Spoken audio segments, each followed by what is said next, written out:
Mana? Sore. Ini Halo Ibu Isna. Oh, ini ada beda-beda yang lalu kan ya? Tidak ada yang berubah kan? Tidak Bu, masih tetap sama Bu. Masih wajah lama. Oh, wajah lama ya. Tapi selalu baru di hati. Oke, sebentar ya. Oke, kita masuk. Ini sudah selesai agenda 3 sudah? Agenda 3 sudah selesai? Sudah Ibu. Oh, sudah. Oke, baik. Bismillahirrahmanirrahim. Assalamualaikum warahmatullahi wabarakatuh. Waalaikumsalam warahmatullahi wabarakatuh. Selamat sore, salam sejahtera untuk kita semua. Saya tahu teman-teman ini mungkin semua lagi puasa, kecuali Pak Kris ya. Pak Kris puasa nggak? Tidak ya? Lagi ikut puasa ini Bu. Ikut puasa, betul. Bye-bye kamera Kris. Iya itu sudah. Makanya kita akan 1,5 jam kita akan membahas tentang coaching ya, coaching pembulatan agenda 1, 2, dan 3. Kemudian kita akan coaching terkait dengan penetapan isu ya. Saya izin share screen dulu teman-teman biar cepat karena ini sudah sore ya.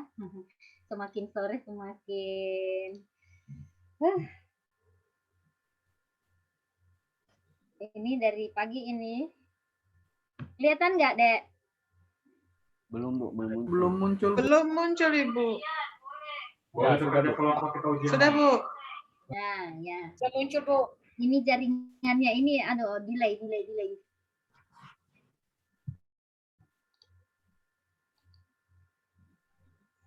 Slideshow-nya Dek mau. Wait.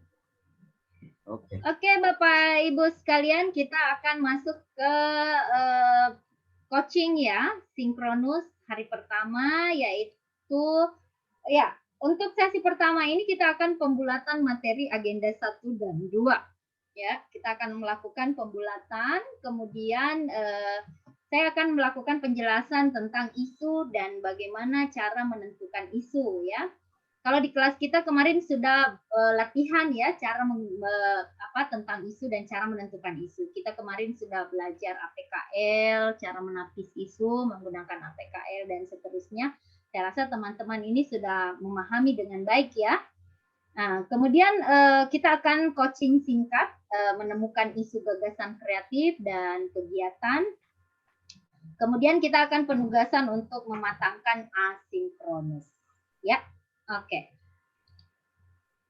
Teman-teman sekalian, sebagai keterkaitan mata pelatihan ya, kita akan penguatan dulu terhadap kompetensi teknis, apalagi namanya yang sudah Bapak Ibu pelajari ya, mulai dari agenda 1, agenda 2, dan agenda 3. Ya.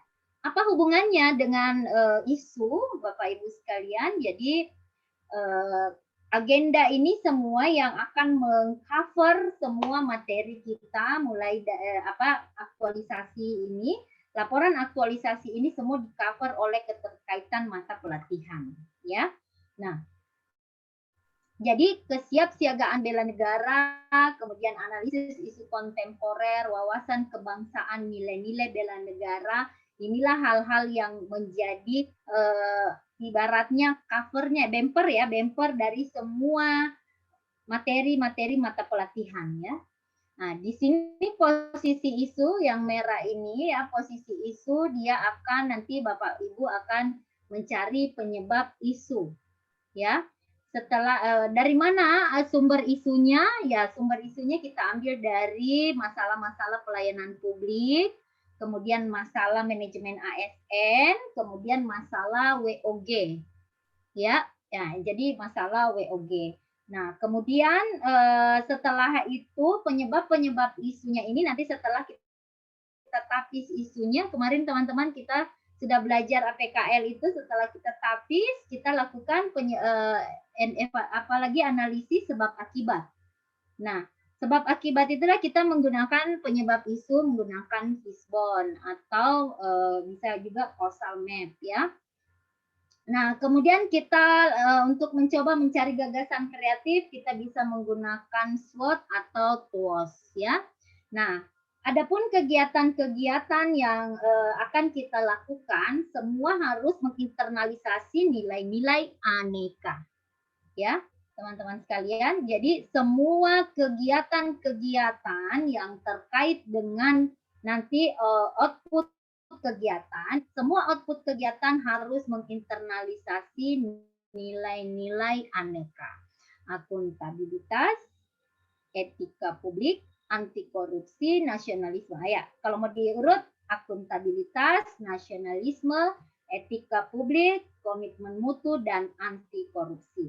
Nah, jadi semua kegiatannya nanti ini berdasarkan indikator nilai dari aneka yang ada. Nah, inilah kemudian menjadi kerangka pikir di dalam menyusun aksi aktualisasi, kemudian juga mendukung dalam penguatan kompetensi teknis bidang tugas, ya. Jadi untuk laporan penguatan kompetensi teknis bidang tugas ini nanti formnya agak terpisah dengan aktualisasi, tetapi ini saling keterkaitan ya antara satu sama lainnya ya. Baik, Bapak Ibu sekalian, kita mulai dari kedudukan agenda 1, 2, 3 dalam aktualisasi. Ya. Nah, untuk agenda 1 kita akan melaksanakan amanat Wasbang ya. Kemudian kita akan mewujudkan semangat bela negara dalam melaksanakan fungsi dan peran ASN sebagai pelaksana kebijakan publik, pelayanan publik, dan perekat pemersatu bangsa. Ya. Nah, untuk manajemen ASN, ini ada beberapa isu. Misalnya ada 3 isu manajemen ASN. Nah, tools analisis isu yang tadi yang saya sampaikan bisa kita gunakan APKL atau USG untuk menapis isu. Kemudian untuk tapisan core isu kita bisa menggunakan tapisan McNamara ya. Nah, kemudian akhirnya kita akan menemukan gagasan-gagasan kreatif dengan menggunakan alat analisis SWOT ya nantinya. Oke. Nah, begitupun jadi ada 3 nanti isu-isu yang Bapak Ibu coba identifikasi kemudian temukan ya. Baik Bapak Ibu bisa dapatkan dari isu manajemen ASN atau isu pelayanan publik atau isu WOG. Oke. Nah, setelah itu teman-teman sekalian setelah aktualisasi kemudian akan berkontribusi pada pencapaian visi misi dan penguatan nilai-nilai organisasi. Nah, itulah kemudian kedudukan agenda 1 ini tadi berperan dalam untuk mewujudkan semangat bela negara ini adalah tadi untuk menyelesaikan isu-isu yang ada pada pelayanan-pelayanan yang kita lakukan ya. Tujuannya adalah berkontribusi langsung pada pencapaian visi misi organisasi ya. Bapak Ibu sekalian, kita masuk pada isu dan masalahnya ya. Isu itu adalah sesuatu yang berpotensi menjadi masalah bila tidak diatasi ya. Jadi kita akan ada sedikit perbedaan antara isu dengan masalah ya. Jadi kalau isu adalah sesuatu yang potensi menjadi masalah bila tidak diatasi. Prinsipnya mencegah lebih baik daripada mengobati ya. Nah, kemudian juga sesuatu yang jika tidak ditangani dengan baik maka akan berdampak pada peningkatan kinerja. Nah, kemudian isu juga sering sering tidak nyata, tidak jelas faktanya, bisa jadi tidak menjadi masalah bagi kinerja peserta saat ini. Tapi ada tuntutan untuk mengatasinya. Misalnya ada perintah, tuntutan masyarakat, tren teknologi seperti industri 4.0 ya.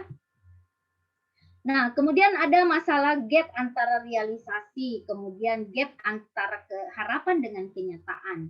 Ada gap kinerja saat ini dengan kinerja yang diharapkan. Ini yang masalah ya. Masalah harus didukung oleh data dan fakta. Kemudian masalah harus diatasi, jika tidak diatasi akan memperburuk kinerja individu atau kinerja organisasi. Nah, jadi masalah harus dicari penyebab masalah utamanya. Nah, itulah kira-kira perbandingan antara isu dan masalah. Sampai di sini ada pertanyaan, teman-teman? Ada pertanyaan? Belum ada, Bu. Belum ada, oke. Saya lanjut saja ya, kita lakukan pembulatan dulu.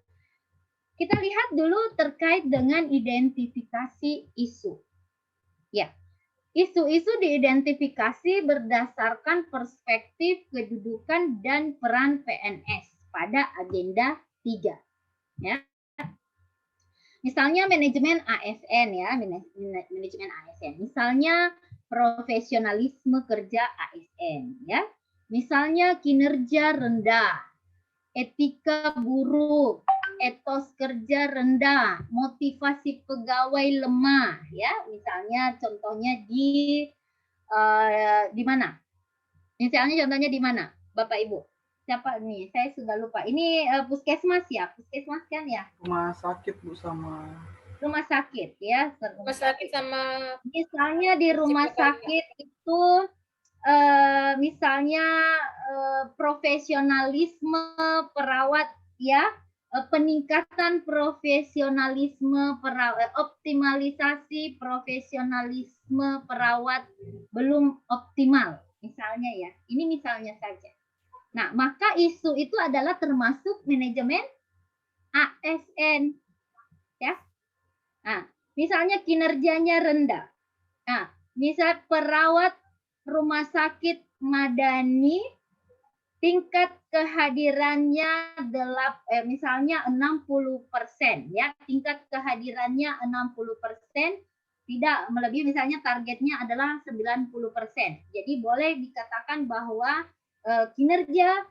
kinerjanya menjadi rendah, atau IQ ya, atau IQ-nya misalnya ya, misalnya seorang perawat itu harus capaiannya dia harus menjaga malam misalnya 5 kali, tapi dia menjaga malam cuma 4 kali, itu berarti kinerjanya menjadi rendah.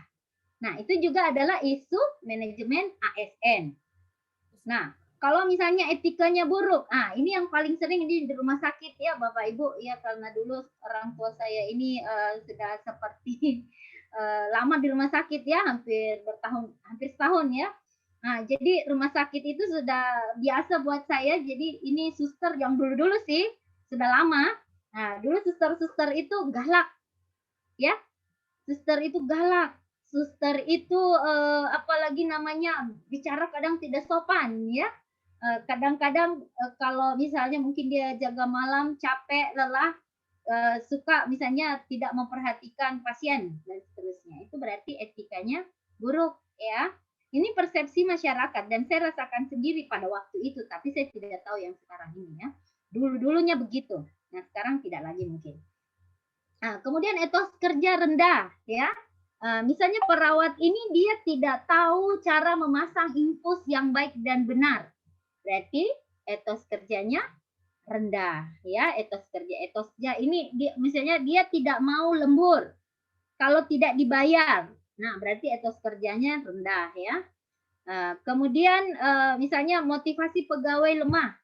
Ya, dia ya itu tadi, kalau lembur dia tidak mau kalau tidak dibayar. Lembur mau asal dibayar. Nah, motivasi pegawainya sangat lemah. Jadi tidak artinya pada saat itu kebutuhannya sangat mendesak. Pokoknya tidak mau lah dia untuk berkorban berapa detik atau jam saja untuk pasien misalnya ya. Nah, itu berarti isu itu masuk dalam manajemen ASN. Ya. Nah, kemudian lagi di pelayanan publik. Nah, misalnya di rumah sakit itu pelayanannya berbelit-belit, terlalu banyak loket yang harus kita kunjungi baru masuk ke klinik misalnya, ya. Nah, kemudian tidak transparan. Ya, tidak transparan. Kenapa? Tidak transparan di situ artinya biasa kalau kita transaksi di misalnya di apotik, nah kadang-kadang kita tidak dikasih, apalagi yang pakai BPJS ya. Jadi transaksinya itu tidak ketahuan, jadi kita cuma disuruh tanda tangan misalnya. Ini misalnya saja ya Bapak Ibu. Nah, atau kurang ramah, tidak mengucapkan salam kepada pasien, misalnya dia kurang ramah. Dan tidak punya standar pelayanan, jadi pelayanannya tidak pasti, ya. Terus waktu tunggu yang lama sekali, ya. Nah, terus teman-teman membeda-bedakan kalau keluarganya didahulukan, kalau ini kita yang tidak kenal di belakang ya, walaupun kita sudah antri terlebih dahulu. Nah, itu terkait dengan masalah pelayanan publik. Ya. Lalu kemudian misalnya pungli, ya. Pungli, kemudian kurang peduli, kurang nyaman, kemudian tidak berpihak pada disabilitas. Nah, misalnya ada orang cacat, pokoknya dia tidak punya. Nah, sekarang ini kan banyak disarankan ya ada layanan khusus untuk difabel ya. Ada layanan khusus untuk difabel dan itu bisa juga teman-teman mengangkat sebagai aktualisasi layanan khusus difabel, baik layanan khusus ruang tunggunya atau loketnya itu bisa teman-teman lakukan aktualisasi ya. Nah, kemudian isu selanjutnya isu WOG. Ya, jadi isu WOG ini misalnya isu integrasi data. Jadi kalau misalnya saya datang berobat, jadi di pendaftaran itu tidak terintegrasi di ruang klinik, ya. Data saya ini tidak diintegrasikan ke klinik. Nah, itu misalnya itu isu WOG berarti, ya. Nah, jadi yang terdaftar hanya di pendaftaran, tetapi ketika kita masuk di kliniknya itu sudah tidak ada data kita seperti itu dan harusnya kan itu terintegrasi.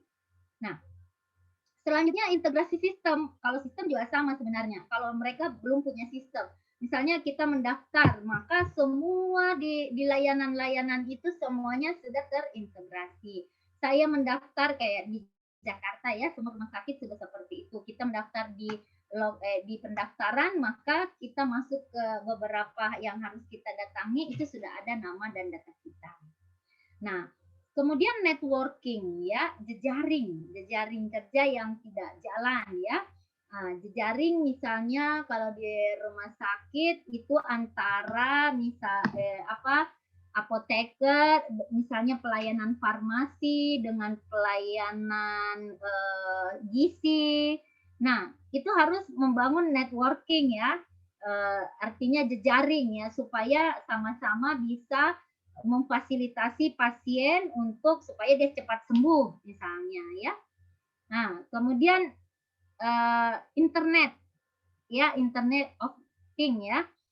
Bagaimana kemudian di dalam layanan kita di rumah sakit itu tersedia layanan-layanan internet yang bisa diakses oleh pasien ya. Jadi itu menjadi kayak salah satu sarana yang dibuat oleh rumah sakit untuk kebutuhan masif pasien ya, seperti itu. Nah, kemudian koordinasi lintas organisasi. Ya, ada harus koordinasi lintas organisasi dan sebagainya ya. Nah, identifikasi isu itu juga dapat merujuk pada isu kontemporer di agenda 1, Bapak Ibu.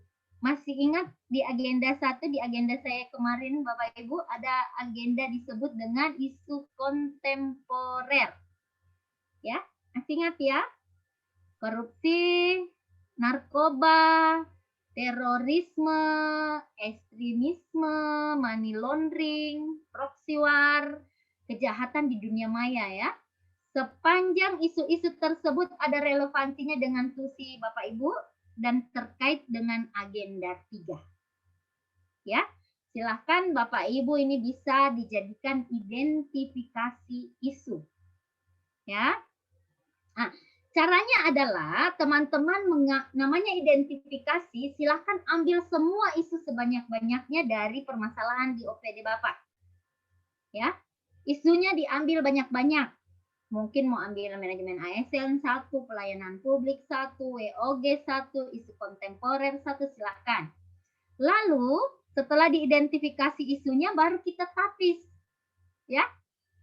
Kita tapis menggunakan apa tadi saya sudah jelaskan. Setelah kita identifikasi isunya, APKL atau USG. APKL atau USG. Iya. APKL atau USG sayang, untuk menapis isu ya.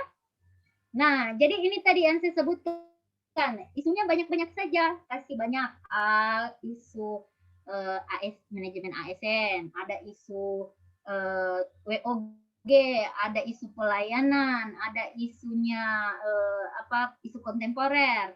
Nah, pakailah analisis isu, bisa menggunakan ASTRID, APKL, kriteria SKPD, mungkin kriteria di OPD masing-masing ya Bapak Ibu. Kemudian USGR bisa, urgensi, seriousness, grow, relatedness, dan seterusnya. Nah, ini tools analisis isu. Ini yang disebut dengan menapis isu. Ya. Ini yang disebut dengan menapis isu. Untuk mendapatkan core isu, gagasan-gagasan kreatif, untuk mengaktualisasikan nilai-nilai agenda di aneka di agenda 4. Ya. Kemudian Bapak Ibu kita memilih strategis dengan menggunakan kriteria APKL. Ya, waktu di analisis isu kontemporer, saya rasa saya sudah jelaskan ya. Nah, masalahnya kita buat dulu tadi beberapa kriteria masalah ya. Masalah kita masukkan tadi ada beberapa masalah. Lalu kita bobot skornya. Lalu setelah kita bobot skornya, kita apa lagi? Ada sekalian? Masih ingat? Setelah kita bobot, kita lakukan Rankingan. rankingan. Ya, setelah kita ranking, Kita menentukan apakah itulah prioritas yang menjadi prioritas masalah. Ya, inilah yang menjadi prioritas masalah ya. Memilih isu dengan menggunakan kriteria ASTRID.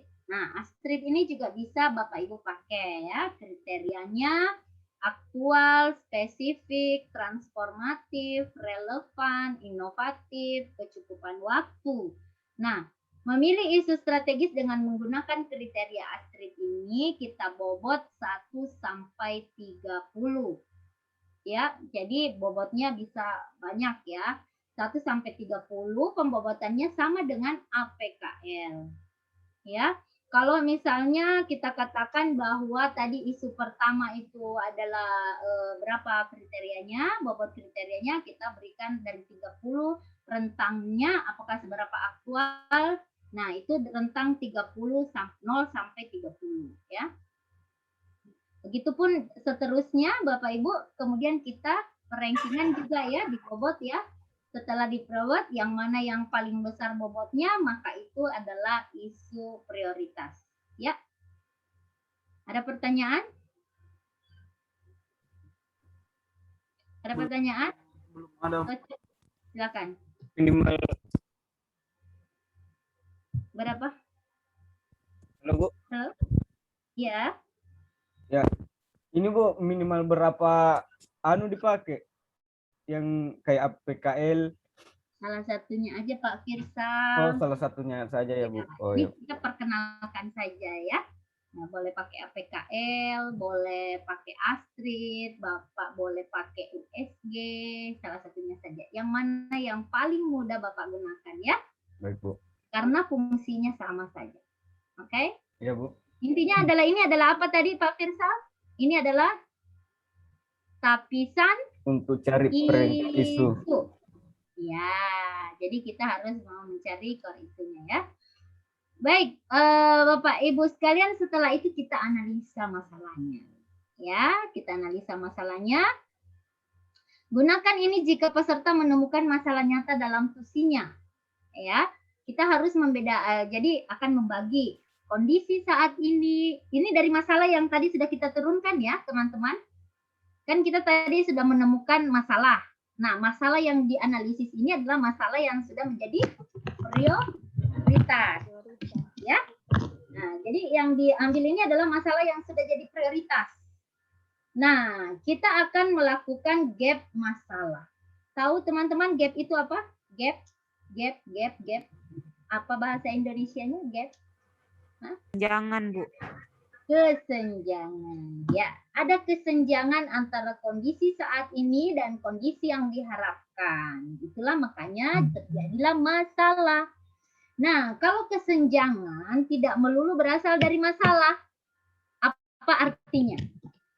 Apa artinya tidak melulu kesenjangan itu dari masalah? Artinya kegiatan itu bisa kita tingkatkan, kegiatan itu bisa kita optimalkan, kegiatan itu bisa kita ciptakan yang baru. Nah, itu yang disebut dengan kesenjangan tidak dari masalah. Tetapi kita ingin meningkatkan, mengoptimalkan, atau menciptakan yang baru. Oke? Oke. Dari setelah itu, teman-teman sekalian, inilah kita menggunakan tools analisis, ya. Memilih prioritas masalah, ya tadi bisa menggunakan USG, Tree Problem Diagram, Fishbone Diagram, 5W Takishi Toyoda. Nah, masalah nggak perlu kompleks, perlu dicari penyebab utamanya. Jadi teman-teman bisa menggunakan yang kemarin kita belajar Fishbone, ya. Nah, Fishbone bisa digunakan untuk memilih prioritas masalah. Sebenarnya tadi APKL itu sudah menjadi prioritas lagi. Nah, setelah itu, setelah ada prioritas masalah, kita gunakanlah tadi Fishbone. Fishbone sebab akibat seperti biasa, akibatnya adalah kepalanya, kemudian penyebabnya itu pakai 5M, 6M, 5S, kemudian 7P, dan seterusnya. Ya, itu yang disebut kriteria atau faktor-faktor yang menyebabkan masalah itu terjadi. Dan kemudian ada subfaktornya. Ya, saya kira teman-teman saya sudah pernah latihan, ya. Dan saya sudah pernah kasih contoh juga, ya. Ada yang saya berikan contoh. Oke. Dari hasil analisa, ya, yang kita lakukan, masalah yang ini agak kompleks ini perlu dicari penyebab utamanya. Nah, maka setelah itu kita lakukan prioritas, apanya lagi, setelah kita sebab akibat, kita akan menentukan strateginya, ya. Strategi atau kita harus menemukan gagasan kreatif untuk mengaktualisasikan nilai-nilai yang tadi Agneka di agenda 4. Ya. Nah, setelah itu gagasan kreatif itu harus diinternalisasikan nilai aneka. Nah, jadi nilai aneka nanti 2 hari kemudian nanti baru kita masuk lagi di kegiatan. Ini baru menentukan isu dulu, ya. Untuk gagasan kreatifnya nanti kita di pertemuan selanjutnya, di coaching selanjutnya, ya. Oke. Ini cara membuat USG, teman-teman sekalian. USG seperti ini.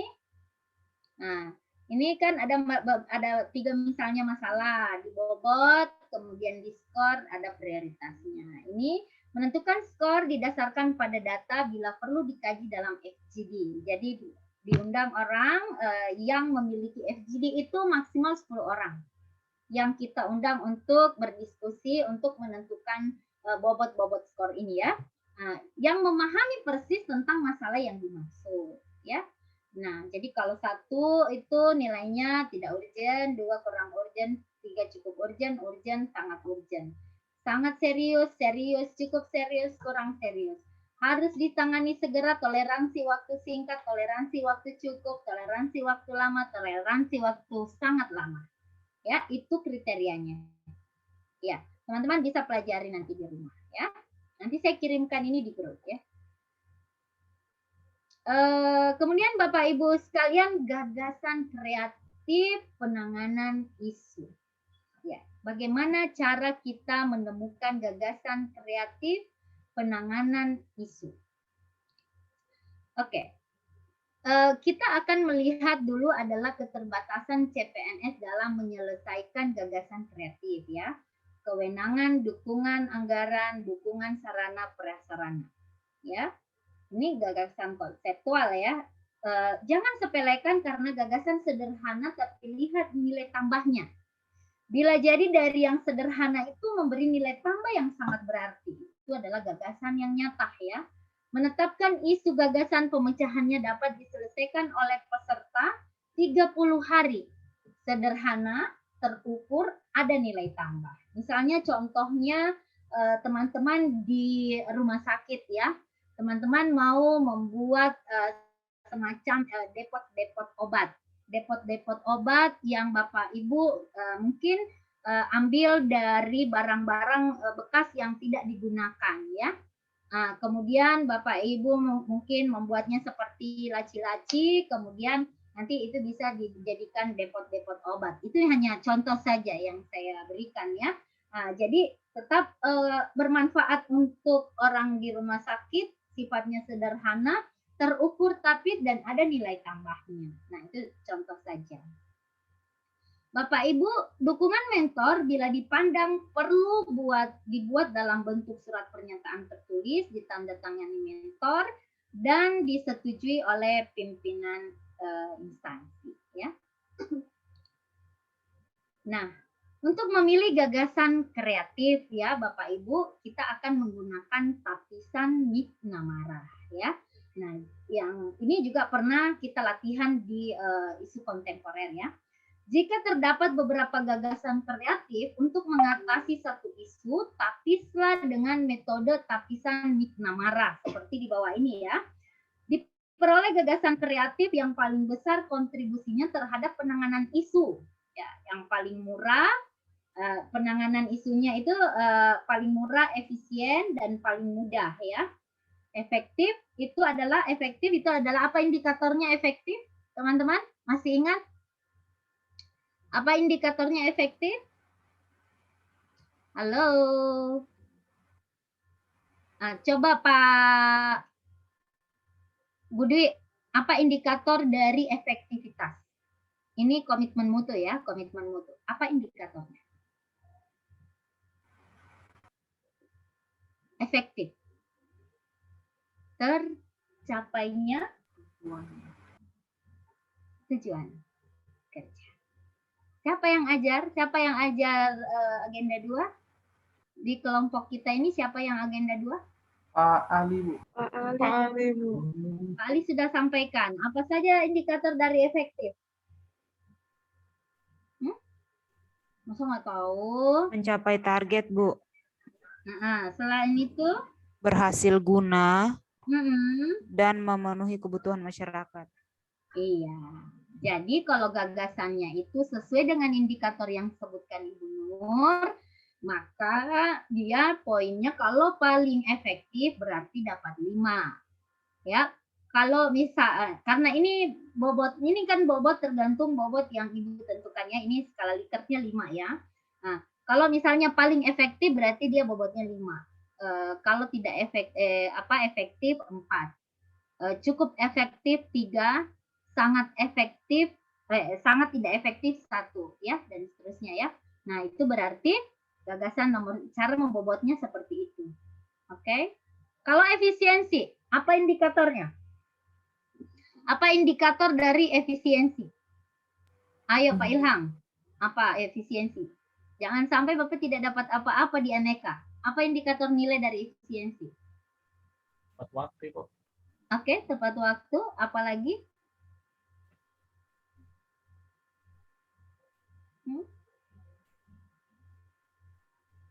Efisien. Orang sering katakan dia efektif tapi tidak efisien. Apa maksudnya?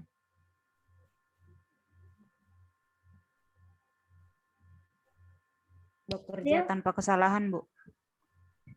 Efisien. Iya, bekerja tanpa kesalahan dan tanpa pemborosan. Ya, bekerja tanpa pemborosan. Ya, indikatornya? Menjalankan tugas dengan tepat dan cermat, Ibu. Iya. Oke, selain itu? Bekerja berdaya guna dan bertepat guna. Oke. Tepat sasaran. Iya. Jadi menggunakan bahasa sederhananya bahwa kita menggunakan sesuatu itu sesuai dengan porsinya, tidak berlebihan ya, jadi tidak boros seperti itu. Jadi hemat ya. Hemat dalam artian juga tetap efektivitasnya harus tercapai. Makanya orang sering katakan, "Oh, ini efektif tapi tidak efisien." Nah, berarti bisa tercapai tujuannya tapi sangat pemborosan. Nah, jadi bisa juga, "Oh, ini efisien tapi tidak efektif." Nah, memang murah tapi tidak mencapai tujuannya. Seperti itu ya. Nah, jadi ini teman-teman harus tahu indikatornya baru bisa menentukan ini bobotnya. Ya. Nah, kemudian kita dari kemudahannya. Apakah dia mudah dilaksanakan? mudah seperti apa kegiatannya itu? Misalnya tadi kita mau membuat depot obat. Apakah dia itu mudah kita kerjakan? Apakah itu susah untuk kita kerjakan? Apakah mahal atau dan seterusnya ya? Kemudian itu dibobot lagi sama dengan tadi APKL yang paling tertinggi, maka itulah hasil tapisan kita, gagasan yang akan kita angkat sebagai aktualisasi ya. Nah, jadi gagasan kreatif inilah yang dijadikan solusi untuk menyelesaikan masalah yang telah kita tapis tadinya. Oke? Nah, ini sudah selesai untuk hari ini. Jadi silakan teman-teman, kita akan coaching terlebih dahulu. Ini waktu coaching kita masih ada sekitar, saya stop share dulu ya. Oke. Waktu coach kita masih ada 52 menit, kita akan coaching. Kita akan coaching dulu apakah gagasan masing-masing sudah ada ya. Saya tanya dulu satu-satu gagasannya Ibu Dwi. Oke. Apakah Ibu Dwi sudah punya gagasan kreatif, Bu Dwi?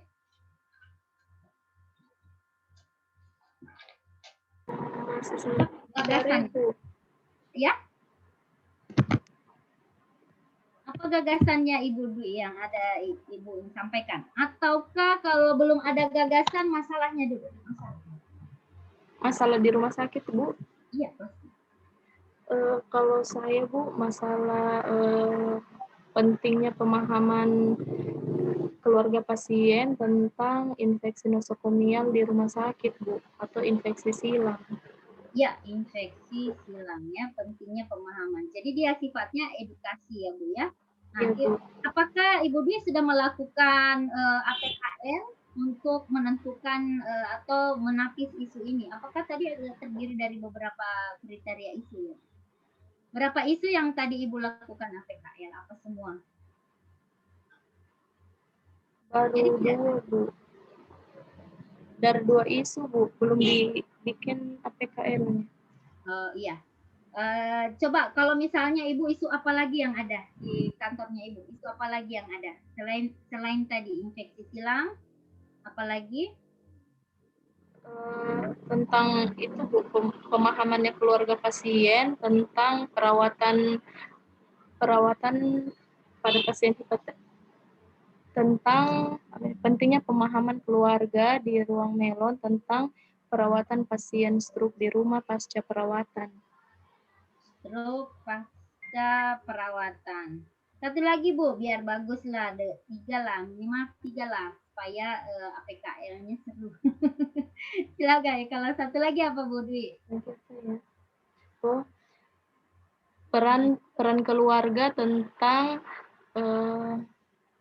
pengawasan minum obat terhadap pasien hipertensi di rumah, Bu. Ya, oke. Nah, setelah itu Ibu Dwi akan melakukan apa? Nanti setelah ini kan ada 3. Nah, ini disebut dengan identifikasi isu. Masalah. Ya, Masalah. Isu atau masalah ya. Nah, kemudian setelah itu Ibu akan melakukan pembobotan. Nah, dan tadi saya lihat Ibu Dwi lebih ke pemahaman infeksi silang ya. Iya, Bu. Ya, pemahaman infeksi silang. Nah, kira-kira apa sebab, nanti setelah itu Ibu Dwi turunkan dia menjadi apa sebab akibat dari terjadinya infeksi silang. Ya kan Bu? Akibatnya ya, Bu. Apa Ibu Dwi? Akibatnya apa? Itu akibatnya, Bu, kalau kayak infeksi nosokomial itu kalau keluarga pasien tidak mencuci tangan, jadi dia bisa menularkan virus ke pasiennya, Bu. Nah, jadi dampaknya itu, Bu, bisa-bisa pasien yang imunnya turun, biasanya pasien langsung febris, Bu, demam, seperti itu, Bu. Jadi tingkat anunya semakin bertambah, Bu, kayak infeksinya. Betul. Nah, ketika kita tarik yang fishbone-nya Ibu Dwi, ini kan ada beberapa sebab. Manusianya kenapa, ya, dan nanti man-nya kenapa, manusianya kira-kira kenapa. Nah, ini siapa yang berperan nanti di sini? Perawat ya, Bu? Iya, Bu. Nah, perawat. Nah, perawatnya kenapa sehingga ini masalah infeksi silang bisa terjadi. Memang perawatnya kenapa seperti itu. Nanti itu dianalisa Bu ya. Oh iya, Bu. Oke, setelah itu. Nah, kira-kira gagasan ini kalau misalnya berandai-andai setelah Bapak Ibu melakukan serangkaian analisis, kira-kira gagasan kreatif apa yang Ibu Dwi mau angkat untuk menyelesaikan masalah ini? Gagasan kreatifnya, Bu, kalau menurut saya kita melakukan apa? Kita menyebarkan leaflet atau menjelaskan kepada keluarga, Bu, tentang pentingnya tentang apa itu infeksi nosokomial, bagaimana cara penanganannya, bagaimana apa yang harus dilakukan oleh keluarga pasien agar tidak terjadi infeksi nosokomial itu, Bu, di rumah sakit. Iya, sekarang ini kan zamannya paperless nih, Bu. Zamannya paperless ya. Kita sudah tidak bisa menggunakan lagi terlalu banyak kertas ya. Kemudian kita juga tidak bisa langsung bersentuhan dengan pasien. Tidak ada langkah efektif yang lain yang Ibu bisa lakukan nanti kira-kira mungkin Ibu mau bikin video tutorial tentang edukasi tentang ini tadi akibat penularan virus infeksi ya kan seperti itu. Nah, Ibu buat dalam bentuk video atau Ibu mau buat dalam bentuk podcast, nanti kita putar pada instrumen rumah sakit dan seterusnya.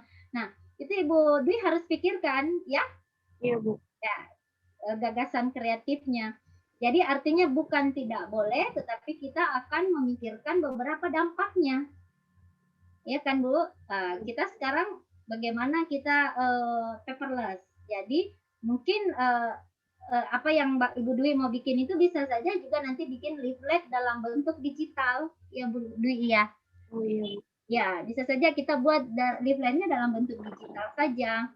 Nah, jadi kita tidak perlu berbagi-bagi leaflet. Nah, kita juga mengedukasi pasien itu kita sisa minta nomor teleponnya, misalnya gini, minta nomor teleponnya Ibu, ada nomor WhatsApp-nya. Nanti saya kirimkan Ibu beberapa informasi atau edukasi tentang pemahaman infeksi silang supaya nanti keluarga Ibu bisa tidak menularkan virus kepada orang lain. Seperti itu bisa kan Bu?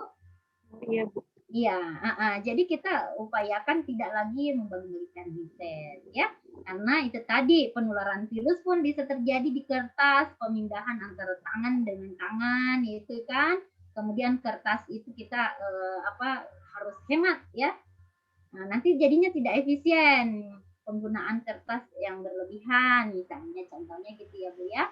Pada saat kita tapis gimmick Namara jadinya nanti apalagi namanya dia tidak efisien. Efektif tapi tidak efisien. Ya. Mudah tapi belum tentu bisa diterima dengan baik oleh masyarakat. Nanti dibikin jadi pembungkus kacang. Ya, Bu ya? Oke. Iya, Bu. Nah, nanti coba Ibu Dwi pikirkan lagi langkah-langkah kreatif lagi yang lain ya untuk menentukan gagasan ini supaya beberapa dampak-dampak dari inovasi yang Ibu ingin lakukan atau gagasan kreatif yang ingin Ibu lakukan itu bisa benar-benar bermanfaat untuk keluarga pasien. Oke? Iya, Bu. Baik, makasih Ibu Dwi ya. Makasih. Oke, saya kira buat Ibu cukup dulu ya. Sekarang Pak Ilham. Apa kira-kira isu atau masalah yang Pak Ilham ingin angkat? Silakan Pak Ilham.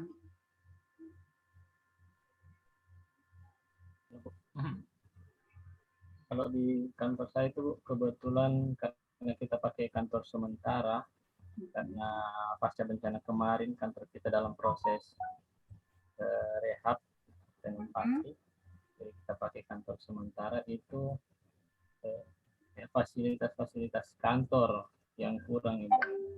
Ya, fasilitas-fasilitas kantor kurang, lain-lainnya apalagi Pak Ilham?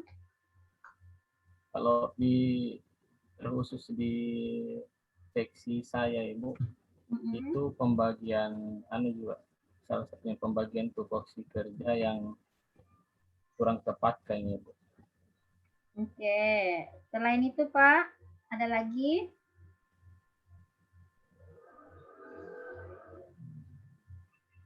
Untuk Bu. Identifikasi tiga aja, tidak apa-apa. Apa kira-kira? Kalau untuk pelayanan, masalah pelayanan,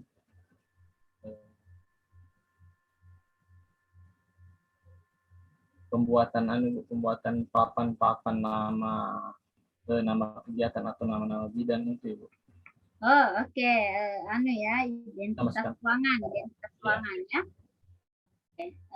Pembuatan identitas ruangan ya. Jadi belum ada ininya ya, nama ruangannya, sehingga orang biasa petunjuknya ya, petunjuk ke dalam suatu ruangan itu tidak jelas ya, Pak Ilham. Nah, setelah Bapak kira-kira lakukan serangkaian APKL, kemudian USGK nantinya atau Fisbon, kemudian itu kira-kira yang mana yang akan Bapak angkat masalahnya? Masalah papan petunjuk itu Ibu. Oke, papan petunjuk itu. Nah, oke. Setelah papan petunjuk itu, apa gagasannya kira-kira Bapak setelah kira-kira Bapak pikir-pikir dari kemudahan, dari efektivitasnya, dari efisiennya, kira-kira Bapak inginnya buat seperti apa? Nah, Bapak kan tidak punya anggaran untuk membuat itu, siapa tahu itu mahal. Kira-kira langkah kreatif apa yang Bapak lakukan sehingga itu bisa apalagi namanya bisa terselesaikan? Bagaimana Pak Ilham? Menurut saya karena sifatnya kantornya masih bersifat sementara Ibu, jadi Ya. kita bisa membuat poster yang isinya denah-denah atau tata letak penempatan bidang-bidang di dalam, karena kita itu pakai kantor itu lapangan tenis Ibu. Jadi di dalam Kantor apa ini Pak ya? Kantor apa ya di Cipta Karya dan Sumber Daya Air Ibu, Cikasda. Oh, yang aneh ya, lagi dibangun ya? Iya Ibu. Oh, baik. Oke. Jadi sekarang pakai apa? Jadi maksud saya di kantor-kantor itu pakai tenda ya? Bukan. Lapangan tenis. Oh, lapangan tenis. Iya, tapi di dalam lapangan tenis itu ada tenda kan? Kayak tenda-tenda begitu. Iya, Iya Bu. Kayak pengungsi. Pagar tidak ada sekat-sekatnya dalam Ibu. Tidak ada sekatnya Bu. Hambur semua. Saya pernah ke situ antar undangan. Saya lihat kok di sini kayak waktu gempa pertama kita ya. Tapi keren tempatnya, besar kan di belakang gedung kan. Lihat semua Ibu. Iya betul. Nah, ini kan baru apalagi namanya ya sifatnya tentatif. Nah, jadi Pak Ilham mau bikin semacam, nah tetap harus dibuat seperti lebih kreatif ya Pak ya. Bapak harus pikirkan hal-hal yang kreatif yang tidak, karena kalau namanya inovasi ada perubahan, ya. Ada perubahan yang bisa langsung dirasakan manfaatnya oleh OPD walaupun sifatnya sederhana, ya Pak Ilham ya. Tapi Pak Ilham harus pikirkan ide-ide gagasan yang lebih kreatif lagi, oke? Nah, nanti kita lihat di rancangannya Pak Ilham ya. Oke. Silahkan Ibu Nur deh. Sekarang Ibu Nur. Apa masalahnya Ibu Nur? Apa beberapa masalah? Coba identifikasi masalah yang Ibu Nur miliki. Kalau saya Bu, satu belum optimalnya pengelolaan limbah medis. Oke. Dua, belum optimalnya sterilisasi ruang dan bangun. Sterilisasi ruang dan bangun. Ya, oke. Terus? 3, rendahnya pemahaman petugas laundry tentang penggunaan APD, Bu, APD standar. Oke. Laundry penggunaan APD standar. Oke. Kira-kira setelah Ibu APKL, kemudian tadi setelah Ibu Tapis, yang mana yang Ibu akan angkat kira-kira? Yang ketiga, Bu, rendahnya pemahaman petugas tentang penggunaan APD standar. Penggunaan APD tadi, APD itu. Iya. Kira-kira gagasan kreatif apa yang Ibu akan angkat? Kira-kira. Pertama, Bu, saya mau buat SOP. Kedua, banner. Ketiga, sosialisasi di media group instalasi, Bu. Oke, media group ini menggunakan apa, Bu? WA group, Bu. WA group. Jadi nanti bikin semacam video. Iya. Video untuk tutorial penggunaan baju APD-nya. Iya, Bu. Oh, iya. Oke. Tapi tetap Ibu nanti pikirkan ya solusi-solusi kreatif lagi yang mungkin lebih kreatif lagi. Iya, benar ya? Iya, Bu, makasih. Oke, ya.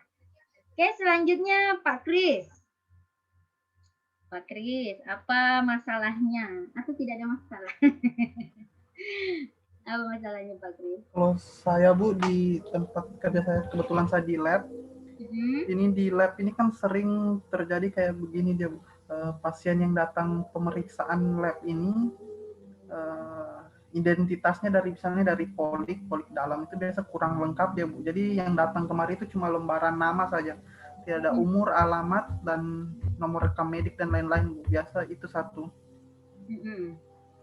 Kemudian yang kedua itu tentang kurangnya pemahaman pasien ini tentang alur pemeriksaan laboratorium seperti lamanya pemeriksaan dan misalnya kayak kalau dia harus bayar tunai itu harus bayar dulu atau langsung ke lab atau bagaimana itu masih kurang pemahamannya begitu. Lalu setelah Bapak kira-kira APKL yang mana kira-kira bobotnya yang paling tinggi Pak? Kalau saya ini yang pemahaman tentang alur pemeriksaan pemahaman pasien yang masih kurang. Alur pemeriksaan ya. Kemudian langkah-langkah apa yang akan Bapak lakukan? Kalau untuk tentang kurangnya pemahaman ini mungkin nanti bisa karena di lab ini kan belum ada misalnya kayak yang ditempel seperti poster tentang berapa lama pemeriksaan, alur misalnya kalau dia dari polik ini harus ke lab habis itu kemana lagi Bu, seperti itu mungkin Bu. Nanti dikasih pemahaman langsung dengan dikasih pengumuman atau himbauan begitu Bu, ditempel kayak poster begitu.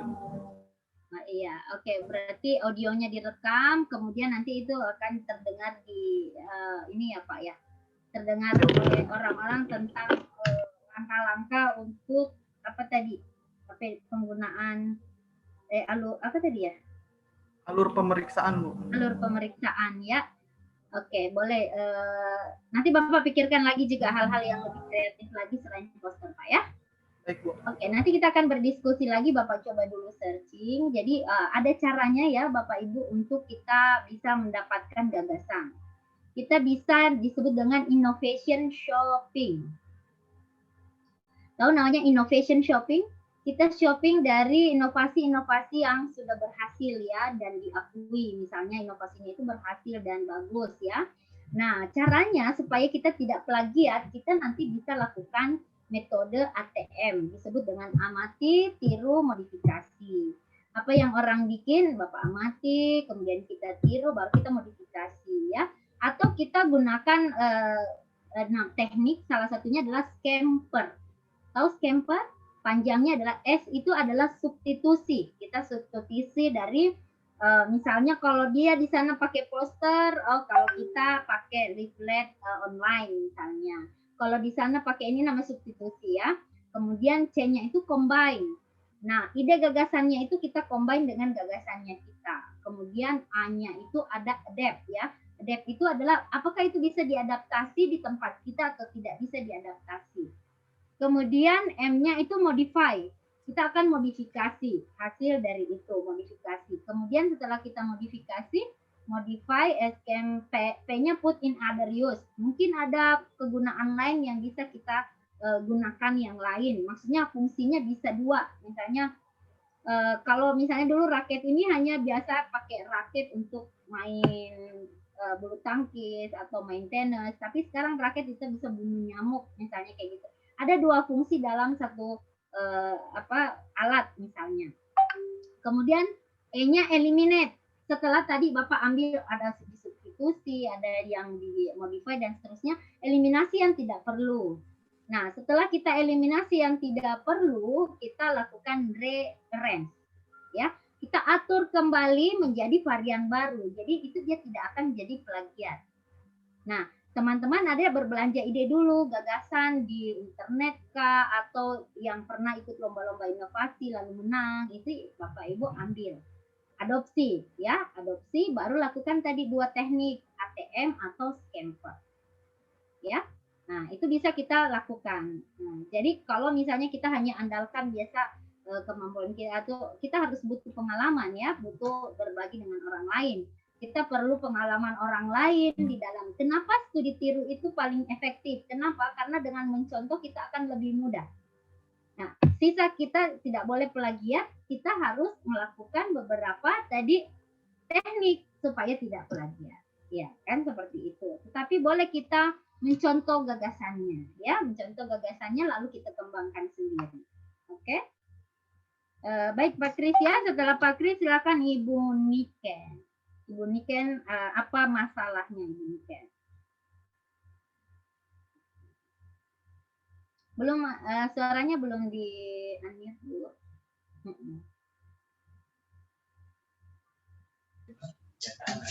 Ini Bu, Ya, bagaimana? kemarin saya sudah coba-coba untuk memilah.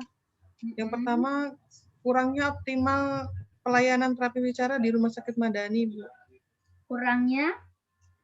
Kurang optimalnya pelayanan terapi bicara di Rumah Sakit Madani. Oke, terapi bicara ya Bu. Itu orang yang tidak bisa bicara ya Bu maksudnya. Aku salah ya? Iya Bu. Oh betul ya, terapi. Iya. Oke, bagus Bu.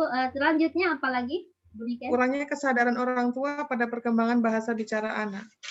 Betul. Iya, saya punya case yang sama ya, teman-teman. Ada beberapa teman-teman saya yang seperti itu, tidak care terhadap itu. Anaknya sudah 6 tahun dia tidak peduli sama itu. Iya Bu. Ya. Banyak itu Bu. Selanjutnya Bu Niken apa lagi? Yang satu, kurangnya antusias orang tua untuk datang terapi secara rutin, Bu. Itu baik. Itu ada di mana Ibu prakteknya? Ada di Saya di Rumah Sakit Madani, Bu. Oh, di Madani. Iya. Iya. Nanti saya sarankan teman saya ke situ ya. Iya, Ibu, boleh. Iya. Oh, oke. Jadi yang mana yang Ibu mau angkat? Ini menarik ya, Bu ya. Ini menarik. Yang mana yang Ibu mau angkat? Saya rencana kurang optimalnya pelayanan terapi bicara, Ibu. Karena di rumah sakit biasanya karena kita kan ada tim, Bu. Jadi di situ sudah dibagi-bagi untuk asesmen, terapinya dan sebagainya begitu. Padahal kita sendiri punya asesmen tersendiri begitu, Bu. Tapi kenapa Ibu tidak ambil yang orang tua? Ini menarik loh, Bu. Karena kenapa banyak orang tua yang tidak care ya, tidak care dengan anaknya ya, nanti sajalah, nggak usah dipaksakan. Padahal dia mungkin harus terapi ya. Tapi iya, kemarin bingung sih Bu antara yang pertama dan yang kedua. Soalnya dua permasalahannya semua terkait dengan orang tua. Ya, jadi saya pikir kalau kita menyentuh keluarga ini mungkin lebih manfaatnya lebih luas, Bu. Ya? Iya Bu, kayaknya ya gitu ya. Nanti saya lihat lagi dulu deh. Nah, kemudian nanti setelah itu tentukan kira-kira gagasan apa untuk mempengaruhi orang tua ini mau bawa anaknya ke Madani. Dan bahkan Ibu Niken saya tidak tahu bahwa di Madani ternyata ada yang seperti itu. Saya berpikir harus keluar kota. Untuk profesi kami dari 2014 sudah ada di Madani, Bu. Oh, 2014 ya. Berarti tidak semua masyarakat tahu Ibu bahwa di sini. Iya. Dan itu perlu sosialisasi sebenarnya Bu Niken ya. Dan itu lebih bagus kalau Ibu lakukan publikasi terkait dengan hal itu Ibu. Karena jujur saya ini ada beberapa teman-teman saya yang anaknya delay speech dan mungkin ini Ibu bisa membantu mereka kan untuk supaya mereka bisa lebih terbantu orang tuanya, karena bukan karena tidak mau, mereka tidak tahu kalau ada tempat seperti itu. Iya. Ya? Kebanyakan orang tua ini Bu, karena dulu dari bapaknya atau mamanya juga lambat, makanya lambat juga mau dibawa begitu. Padahal ada tersendiri ininya. Iya. Itu sih biasanya kebanyakan seperti itu kasusnya. Ya, kalau saya lebih cenderung ke situ Bu Niken ya, lebih ke orang tuanya yang kita sentuh Ibu, karena itu tadi mungkin bukan berarti juga mesti orang tuanya tidak care, tetapi orang tuanya juga tidak tahu dan orang tua sangat takut dengan mahal, ya, karena dengar-dengar begitu ya, ketika kita bawa anak kita terapi itu biayanya sangat mahal. Nah, tapi bisa pakai BPJS kok Ibu. Ya itu informasi itu tidak sampai Ibu, ya. Iya. Bisa dijadikan aktualisasi bahwa informasi tentang apalagi bagaimana kemudian masyarakat tahu bahwa layanan kita ada, Bu, bisa menggunakan BPJS. Sekarang ini kan semua masyarakat biasa juga punya BPJS, ya. Oke, Iya. baik, bagus Ibu Niken ya. Sisa Ibu cari lagi hal-hal yang lebih kreatif lagi untuk kegiatannya ya. Nanti di sesi kedua kita akan ketemu lagi dengan beberapa kegiatan yang sudah teman-teman coba rancang dari sekarang ya. Iya, Baik, terima kasih. terima kasih Bu Niken. Silakan Ibu Yesi. Ibu Yesi. Ibu Yesi masalahnya apa Ibu? Apa semua masalah yang Ibu di organisasi? Mana sih? Keluar dia, Bu. Kalau gitu Bu Stevi dulu deh, Bu Stevi dulu. Oke, Ibu. Masalahnya Ibu, yang pertama kurangnya pemahaman keluarga pasien tentang tata tertib pengunjung dalam masa pandemi COVID-19, Ibu. Yang pertama, yang kedua, pentingnya 6 langkah cuci tangan pada keluarga pasien. Yang ketiga, kurangnya disiplin keluarga dan pasien untuk menggunakan masker di lingkungan rumah sakit, Ibu. Oke, kira-kira Ibu mau mengangkat yang mana, Ibu? Yang pertama, Ibu, kurangnya pemahaman keluarga pasien tentang tata tertib pengunjung. Oke, banyak pengunjung ini ya Bu ya, suka ngotot ya. Iya, ini pengalaman iya Ibu. Oke, kira-kira ide kreatif apa yang akan Ibu lakukan sehingga tata tertib pengunjung ini seperti pengunjung kayak kita ini yang suka bebal ini bisa berubah pola tindak ya. Silakan Ibu. Yang pertama Ibu memberikan informasi, selalu memberikan informasi saat kita kontak dengan pasien, pastikan selalu kita kontak dengan pasien ataupun keluarganya, jadi tetap selalu memberikan informasi. Kemudian menempelkan poster juga bisa juga sebenarnya Ibu, dan pemberian kartu pengunjung. Ini pemberian kartu pengunjung ini sebenarnya sudah ada diterapkan di rumah sakit, tapi belum maksimal. Jadi sudah lama tidak digunakan lagi. Jadi tapi ini yang jadi masalah kalau menggunakan kartu pengunjung ini harus kerjasama lagi dengan dari atas kan, dari kantor di atas, bukan per ruangan. Ini kan di ruangan ini. Atau Ibu bikin ini barcode saja, barcode. Kalau bisa barcode itu tidak ada sekarang kan pembuatan barcode gratisan. Nah, jadi kalau kita misalnya kartu pengunjung itu di barcode saja, jadi kalau dia ada dia bisa diklik gitu. Jadi lebih inovatif ya. Nanti cari programmer yang jago bikin itu gratisan loh Bu. Sekarang barcode bisa gratis. Yang bisa dicetak-cetak di kartu itu loh Bu, ya kan? Jadi bisa saja jadi solusi yang inovatif. Berarti bisa per internal saja Ibu, karena cuma di ruangan saya saja. Saya ambil yang di ruangan. Iya, enggak apa-apa. Kan internal enggak apa-apa ya. Hanya role model saja ya, hanya dalam 2 bulan saja diimplementasikan ya. Iya. Biasa kan Bapak Ibu kalau pernah ikut kayak saya biasa ikut di mana lagi namanya di Jakarta itu ikut pelatihan. Nah kalau kita misalnya mau mengunduh materinya itu kita cuma barcode, dikasih kertas-kertas kecil begini, kita unduh, setelah kita barcode itu sudah semua ada materi-materi yang ada, sisa kita download. Gitu. Nah itu cuma di print di kertas biasa, nah, kemudian kita dikasih, habis itu di print. Nah di situ juga informasinya Ibu Stevi kasih masuk di situ informasinya. Nah jadi tidak perlu lagi Ibu informasikan terus, dia hanya bisa pakai barcode, dalam barcode itu dia bisa baca, ya. Nah tapi ini kalau bisa Ibu bikin, kalau tidak apa-apa, ya. Ini hanya gagasan saja, kira-kira mungkin bisa Ibu upayakan, kalau tidak pun tidak apa-apa. Oke? Ya Ibu. Ya, oke, kasih Bu Stevi, nanti dipikir-pikir lagi ya gagasan kreatif apa yang cocok ya. Ya Ibu, makasih. Baik, kasih Pak Firsal. Apa kabar Pak Firsal? Sehat-sehat kah? Puasa? Alhamdulillah puasa Bu. Jangan-jangan hilaf toh, ada yang hipnotis. Katanya kenyang baru bilang. Hipnotis masuk warung coto Bu. Coto ya, viral ya Pak Firsal. Ya, apa masalahnya Pak Firsal? Dulu saya lihat dulu aturan. Ada masalah. Ya Pak Firsal ini kayak orang tidak punya masalah ya. Senyum terus.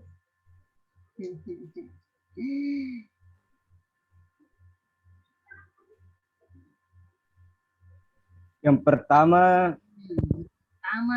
belum fix ini Bu.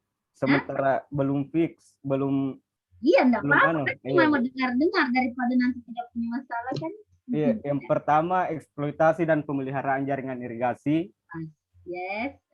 Yang kedua dampak dampak pengurangan waktu atau jumlah pemeliharaan jaringan irigasi terhadap petani. Ya. Yang ketiga, belum efektifnya penggunaan ruangan yang ada di instansi Dinas Cipta Karya dan Sumber Daya Air. Yang keempat, belum optimalnya pengelolaan arsip. Yang kelima, belum adanya panduan bagi Banyak kontraktor. masalahnya Pak Firsa. Ya Bu, Banyak masalah ya. ini Bu apa namanya? Saya kan kemarin saya kira dari APKL diturunkan lagi ke USG. Jadi saya buat 5 isu, baru nanti di USG 3 isu. Tidak apa-apa, dari Pak Firsa saja. Kalau kuat silahkan saja. Oh Biar iya. Tapi kan tetap satu diambil toh Bu? Ya, tetap satu. Ya. Iya. Pak, ini siapa ya dulu bimbingan saya di situ ya, si Pak Kasupnya itu, Pak Teguh. Ada masih? Pak Teguh di situ masih ya, Pak Teguh. Adiknya Ibu Kaban. Nggak tahu Bu. Pak Teguh Haryono. Gitu. Yang kecil-kecil itu loh, yang bagian. Pak Teguh ini nama panjangnya siapa ya? Pak Rahmat tahu itu. Teguh siapa ya? Iya, Pak Teguh namanya, Pak Teguh. Yang kecil-kecil itulah Kasup Das kalau nggak salah ya. Oh di tempatnya Kak Ilham itu. Oh iya, di tempatnya Pak Ilham itu. Yang kecil-kecil, beliau kecil-kecil pakai jenggot. Bukan jenggot, iya ya pakai brewok-brewok. Oh iya. Adiknya Ibu Kepala Badan. Adiknya Ibu Nova. Ya. Oke Pak Firsal, terus yang mana yang mau diambil? Yang pertama Bu, eksploitasi dan pemeliharaan jaringan irigasi. Kencang Pak Firsal. Tingkat tinggi, aktualisasinya luar biasa. Terus apa rencana gagasan kreatifnya Pak? Tapi itu Bu, apa namanya? Itu diimplementasikan untuk dari peraturan kementerian. Iya, penerapannya, percepatan penerapannya saja nanti dijadikan gagasan kreatif. Oh iya Bu. Nah, yang penting dalam 2 bulan bisa dilaksanakan. Nah, salah satunya apa gagasannya?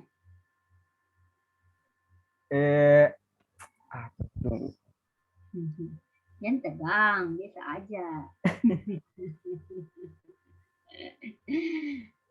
Apa Dan? Oh, betul. Nanti chatting ya. Chatting saja Pak ya. Semua ya, habis. Bu, ya, Bu. Oke deh Pak Firsa. Ibu Jum, silahkan Bu Jum. Ibu Jum, apa masalahnya Bu Jum? Bu. Ibu Jum, apa masalahnya? Masalahnya itu yang saya dapatkan di ruangan Ibu, belum optimalnya penerapan identifikasi pengkajian risiko jatuh di ruang jeruk. Karena di ruangan jeruk itu khusus ruang perawatan untuk pasien dengan gangguan syaraf. Jadi saya rasa perlu untuk penerapan pengkajian identifikasi risiko jatuhnya, Bu. Terus yang kedua, kurangnya kesadaran perawat untuk melakukan pengkajian kepuasan pelayanan keperawatan di ruangan jeruk. Terbukti dengan adanya di kotak-kotak saran itu belum banyak yang terisi, Bu.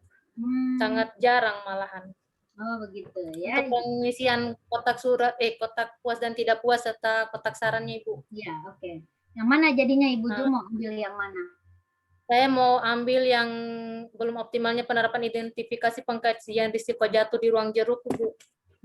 Jadi kira-kira gagasan kreatifnya? Gagasan kreatifnya nanti rencananya saya ingin memasangkan gelang warna kuning pada pasien yang sudah teridentifikasi risiko jatuh, Ibu. Oh iya. Oke, gelangnya itu terbuat dari apa, Bu? Ibu Jum? Yang gelang yang terbuat yang anti air itu, Ibu. Yang dibeli di pasar yang 5.000-an, Ibu. Oh iya. Tapi yang plastik tidak ada efek sampingnya buat bayi, kasih bayi, enggak ya? Itu bukan ruang perawatan bayi, Ibu, ruang perawatan wanita. Balita saja, balita ya. Oh ya, oke. Oke, nanti Ibu boleh pakai itu, nanti dicari lagi gagasan kreatif yang lebih kreatif lagi ya, tapi gelang ini sudah boleh juga bagus ya. Nanti tergantung Ibu mendesainnya supaya lebih kreatif. Oke, Bu Jum, terima kasih Bu Jum. Oke, Bu Reski sudah sehat-sehat, Dek? Bu Reski, ya. Selalu semangat ya. Silakan Bu Reski. Apa masalahnya, Bu? Belum ada suara sayang? Bu Reski suaranya belum ada. Unmute, mute. Reski. Ada suara nggak, Dek? Dengar nggak? Jaringan sepertinya, Bu. Iya ya. Ini kayak Bu Yesi dan Bu Reski ini agak sulit jaringan kayaknya. Bu Yesi Sudah, deh. Bu. Ya, Bu Yesi. Yesi, ya. Bu Yesi dulu ya, Bu Reski, Bu Yesi dulu. Oke. Bu Yesi silakan. Saya kasus yang pertama, Ibu, saya mau ambil belum diterapkannya lembar kerja dan label darah di bank darah, Ibu, di data. Yang kedua, kurangnya stok darah di bank darah. Dan yang ketiga, kurang kesadarannya petugas dalam penggunaan APD, Ibu, di ruangan. Oke. Nah, setelah dibobot, yang mana yang paling besar, Ibu? Yang mana Ibu yang mau angkat? Kalau saya rencana saya mau angkat yang belum diterapkannya lembar kerja dan label darah, Ibu. Karena itu sebenarnya kan penting untuk pegangan dokumentasi petugas jika terjadi kesalahan atau lain-lain.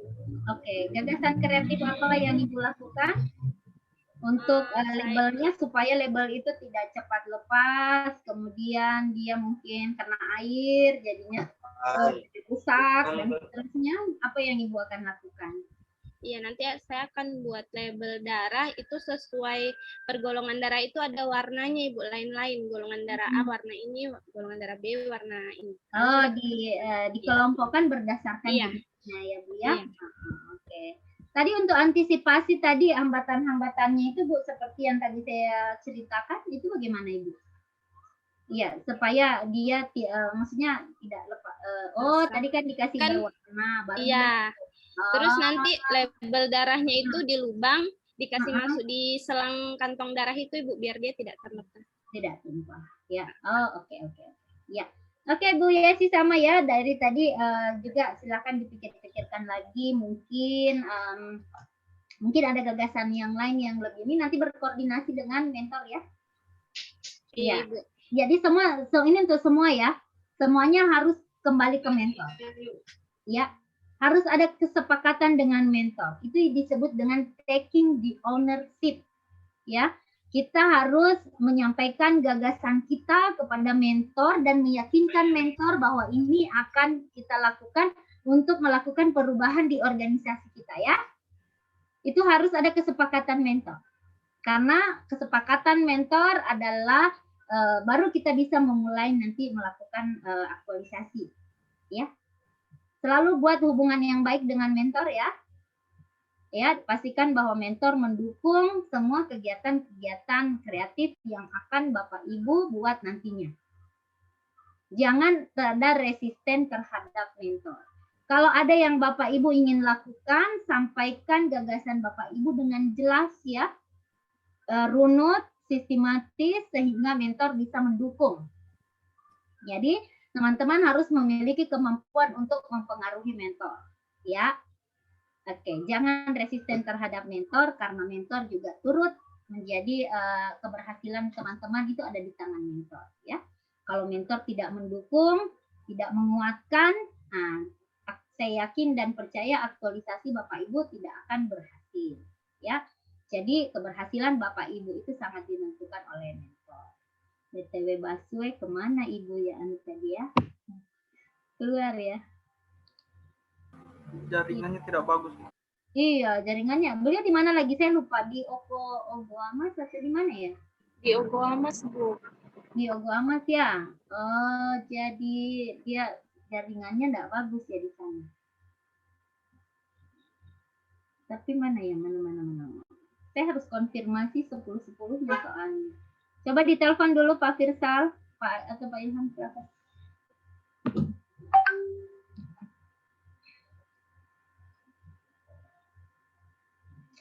Sisa 14 menit lagi sih sebenarnya.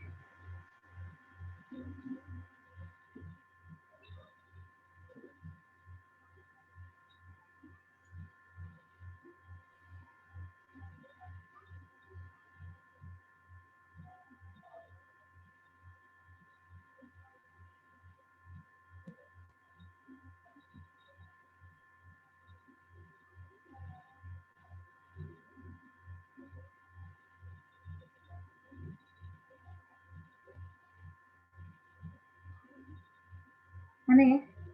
Pak katanya? Pak katanya Pak Firsa. Sementara usaha masuk, Bu. Antar usaha guys. Iya, kasih 3 ya, yang tinggal bapaknya lalu kan ya. Iya, Bu. Nah, iya.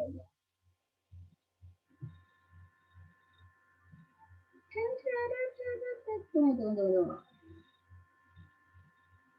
Oke, teman-teman sekalian, nanti 2 hari kemudian kita akan coaching lagi. Diupayakan teman-teman sudah ada ya yang dikerjakan ya. Kan masih ada kelompok kita ya, masih ada di grup ya kelompok kita ya. Masih, Bu. Oh iya. Tapi kemarin kan juga saya ada. Nah, saya kirimkan lagi beberapa apa lagi namanya inspirasi. Masih ingat nggak ya Lial kita? Inspirasi. Motivator. Inspirator, motivator. Bukan inovator, bukan koruptor. Ulang dulu. Inspirator, motivator, inovator, bukan koruptor. Oke deh, luar biasa teman-teman sekalian ya. Ada Ibu Reski sedang masuk. Ibu Reski Nazila, ini waktu Ibu. Iya, Bu deh. Ibu, tadi jaringanku tidak bagus. Iya, enggak apa-apa sayang. Oke. Apa ada gagasan Ibu, rencana gagasannya? Langsung saja ke masalah dulu baru gagasan. Ya, Mama lagi belajar. Ibu, kalau saya yang saya angkat, Iya. yang rencana yang mau diambil, pentingnya pemahaman keluarga tentang manfaat dan 6 langkah cara cuci tangan dalam pencegahan penularan infeksi. Yang kedua, meningkatkan pemahaman pasien dan keluarga tentang pentingnya pelaksanaan diet, hipertensi. Yang ketiga, meningkatkan pelayanan antar unit saat memberikan pelayanan di IGD. Oke. Selain itu, bukan selain itu, yang mana yang Ibu akan angkat? Kalau saya Ibu, yang pertama, pentingnya pemahaman tentang keluarga dan 6 langkah cara cuci tangan. Ya, ada 2 sih Ibu, yang sama yang terakhir, cuman saya masih ini. Nggak usah terlalu lama dipikir, kan semua dirancang sayang ya. Oh iya, yang pertama saja Ibu, yang pertama. Saja ya. Mohon maaf, kemarin yang sampaikan rencana aktualisasi Pak Muiz, ya siapa? Rencana aktualisasi. Kemarin yang di agenda 3 Pak Ali, Bu. Pak Ali ya? Yang sudah dikasih format nggak untuk rencana aktualisasi? Tidak? Tidak ada. Belum ada, Ibu. Belum ada, Ibu. Belum ada ya. Oke. Ya, nanti kita nanti saya kirimkan di grup saja ya. Iya. Nanti outline-nya sehingga teman-teman sudah bisa menyusun ya. Karena kita 2 hari lagi pembimbingan, oke? Ibu nanti jadi gagasan kreatifnya tadi itu mau diapa cuci tangannya? Gimana caranya? Kalau saya Ibu kalau saya kita buat sosialisasi kayak saya kumpul beberapa keluarga pasien yang ada di GD, kemudian di situ saya sosialisasikan manfaat dari cuci tangan sama bagaimana 6 langkah cara yang benar dalam mencuci tangan. Begitu. Atau Ibu Rizky bikin senam cuci tangan aja, baru direkam, divideokan, kayak gitu saja barangkali Ibu Rizky ya lebih kreatif lagi. Iya Bu, sama ini juga. Supaya tidak berkerumun jadinya nanti atau gimana? Iya Ibu. Ya? Cari ini, kasih berikan ini juga Ibu kayak leaflet begitu. Bikin TikTok cuci tangan. TikTok. Iya kan? 6 lah pakai TikTok. Orang lebih senang melihatnya, Bu. Oke? Oh iya. Nah, bikin TikTok saja. Nanti habis itu kasih ke keluarga pasien di WA kan. Nih Bu, lihat nih 6 langkah cuci tangan. Supaya Ibu cuci tangan kan kayak gitu ya Bu ya. Video. Divideokan. Ibu ajak teman-teman, ayo kita simulasi bareng baru di video. Nah, jadi ini kan jadi ditunjukkan, kita diajak teman-teman. Jadi ada kolaborasi juga antar teman-teman ya. Nah, Ibu Reski. Habis itu nanti itu videonya dikasih TikTok sama teman-teman. Jadi sambil menghibur juga ada edukasi. Ya Bu ya, Bu Reski. Siapa tahu jadi viral dan kemudian dapat uang dari YouTube. Banyak penontonnya nanti. Banyak penontonnya nanti. Nanti Nia jadi modelnya. Iya, itu sudah. Nanti Pak ajak-ajak Pak Firsal itu. Firsal mau ikut. Iya, Pak Firsal mau ikut sama Pak Kris. Ya kan? Nanti dia yang jadi model TikToker. Oke. Baik Bapak Ibu sekalian ya, kalau misalnya ada hal-hal yang nanti yang belum saya sampaikan, teman-teman silakan boleh live chat ya. Bisa kita live chat, nanti aktifkan saja grupnya.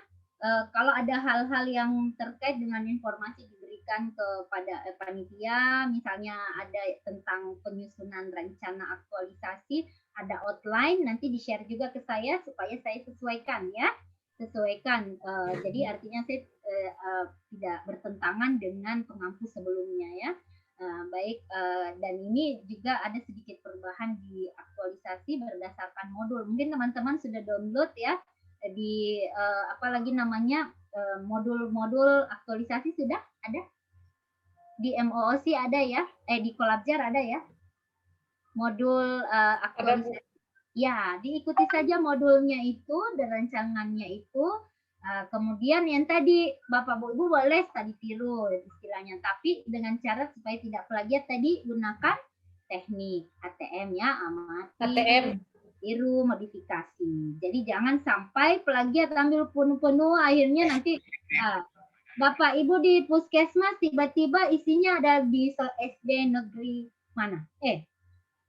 Kok bisa? Nah, ini dianggap plagiat, padahal sebenarnya mungkin hanya lupa dihapus ya. Nah, jadi dianggap plagiat, padahal formatnya orang yang dipakai. Ada cara praktis ya supaya tidak tidak tercopas seperti itu. Selalu Ctrl F. Tahu kan ya? Ctrl F. Iya, jadi nanti yang sekiranya mau tercopas-copas itu search memang. Nanti tiba-tiba muncul ketik SD apa gitu atau apa dari sumber yang Bapak dapat ya. Jadi kita pastikan bahwa dia tidak ada copas. Pakai Ctrl F. Ctrl F. Nah, gitu. Nanti akan keluar semua yang tercopas-copas itu atau dia bisa juga langsung diganti otomatis, semua terganti ya. Nah, jadi begitu.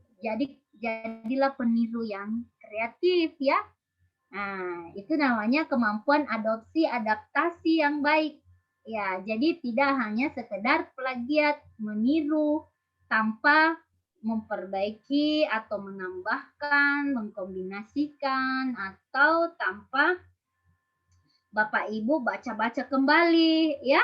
Nah, jadi bekerja yang rapi, saya yakin Bapak ini adalah Y generation, X generation, pekerja keras ya, walaupun kita lagi juga dalam keadaan lagi beribadah, tapi Bapak harus membagi waktu dengan baik ya. Nah, waktunya ini harus diatur. Nah, kalau kita habis sholat tarawih, kita kerja-kerja lagi sedikit ya. Oke, kalau misalnya saya itu paling suka kerja subuh, Bapak Ibu. Habis sholat subuh itu sudah mulai kerja, itu rasanya enak sekali ya bekerja habis subuh. Nah, subuh daripada tidur pagi lebih baik dikerjakan. Jadi jangan menunda-nunda, ya. Waktu semakin terus berjalan dan sementara kita akan rancangan aktualisasi. Nah, pastikan juga bahwa mentor Bapak Ibu nanti bisa mendampingi pada saat kita seminar.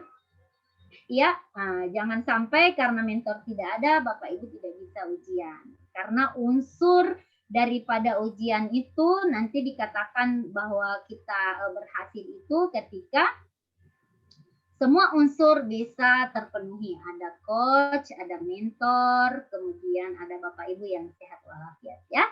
Oke, Bapak Ibu terima kasih atas perhatiannya ya. Saya mohon maaf apabila ada hal-hal yang tidak berkenan di hati Bapak Ibu, saya mohon maaf. Kalau ada hal yang mungkin belum sempat saya sampaikan, sekali lagi bisa live chat. Oke. Saya akhiri untuk sesi kita. Fastabiqul khairat, teman-teman. Selamat nanti menantikan buka puasa.